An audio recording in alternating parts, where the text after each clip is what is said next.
ஆச்சி பாதாம் ட்ரிங்க் வழங்கும் மணிச் செய்திகள். இணைந்து வழங்குபவர்கள் அரசன் சோப். ரொம்ப ரொம்ப நல்ல சோப்.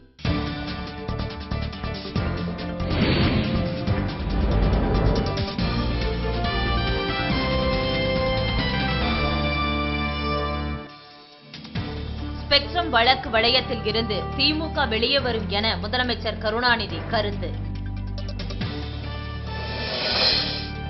ஆதர்ஸ் குடியிருப்பு ஊழல் தொடர்பாக அசோக் சவானிடம் விசாரணை நடத்த புலனாய்வுத்துறை முடிவு. சட்டக்கல்லூரி மோதல் வழக்கில் பகுஜன் சமாஜ் கட்சி மாநில தலைவர் ஆம்ஸ்ட்ராங் சென்னையில் கைது. மதுரையில் வாக்குப்பதிவு எந்திரங்கள் வைக்கப்பட்டுள்ள நடுவங்களில் மாவட்ட ஆட்சியர் சகாயம் ஆய்வு. சட்டத்துக்கு புறம்பாக செயல்படும் சுரங்கங்களை கர்நாடக அரசு பாதுகாப்பதாக காங்கிரஸ் கட்சி புகார். நடிகரும் மாயவித்தை வல்லுநருமான அலெக்ஸ் உடல்நலக்குறைவு காரணமாக சென்னையில் மரணம்.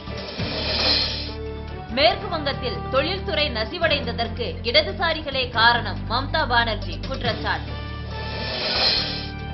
சாய்பாபா அறக்கட்டளை உறுப்பினர்களிடையே கருத்து வேறுபாடு, தலைவரை தேர்ந்தெடுக்கும் கூட்டம் ரத்து. உடுமலைப்பேட்டை அருகே சாலையோர பள்ளத்தில் பேருந்து கவிழ்ந்து விபத்து, 15 பேர் காயம். ஐபிஎல் மட்டைப்பந்து போட்டி, ராஜஸ்தான் அணிக்கு 144 ஓட்டங்கள் இலக்கு நிர்ணயித்தது புனே அணி.